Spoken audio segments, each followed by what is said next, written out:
Hi guys, welcome to my YouTube channel. ഇന്ന് നമുക്ക് മത്തയിലത്തോരൻ ഉണ്ടാക്കാം. ഇന്ന് ഞങ്ങൾ മത്തയിലത്തോരനാണ് വെക്കുന്നത്. ഇവിടെ മിക്കവാറും ഇലക്കറിയാണ് വെക്കുന്നത്. ഞാൻ ഇന്നൊരു മത്തയിലത്തോരൻ ഇവിടെ വയ്ക്കാമെന്ന് വിചാരിച്ചു.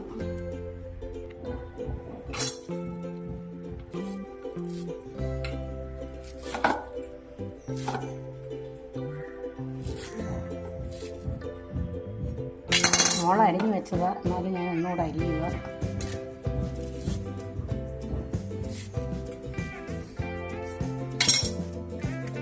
ഇതിന് വേണ്ടത് മഞ്ഞൾപ്പൊടി. ഇലക്കറി ആയിട്ട് മഞ്ഞൾപ്പൊടി ഇച്ചിരി തോനെ ഇടുന്നത് നല്ലതാണ്. പിന്നെ വെളുത്തുള്ളി, പച്ചമുളക്, പച്ചമുളക് അരിഞ്ഞിടാൻ ചതയാനും വേണ്ടി. പിന്നെ ചെറിയ ശകല മുളക് പൊടി ഇടുന്ന കുഴപ്പമില്ല, ഇട്ടില്ലേലും. ഇച്ചിരി ജീരകം, ലേശം ജീരകം, ഇത്രയുള്ളു. ഇട്ട് മിക്സിയിലിട്ട് ഒന്ന് ചതച്ചെടുക്കുക.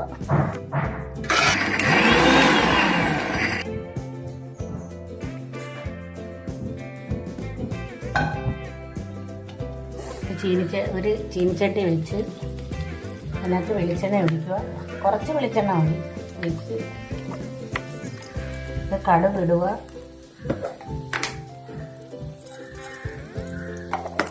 എല്ലാം കടുക്, ഒരു മുളക്.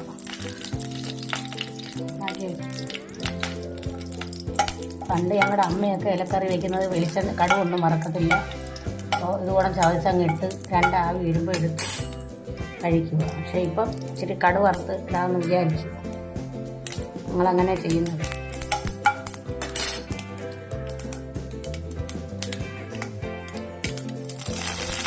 അരപ്പിടുക.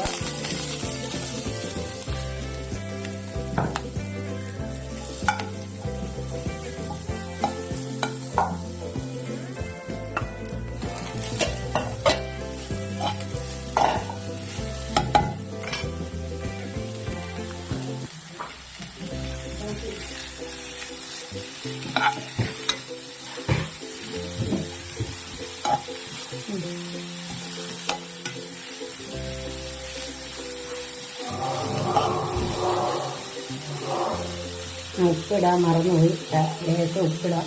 ഇലക്കറിക്ക് തോനെ ഉപ്പ് വേണ്ട, ഉപ്പ് ശകലം ഇട്ടാൽ മതി.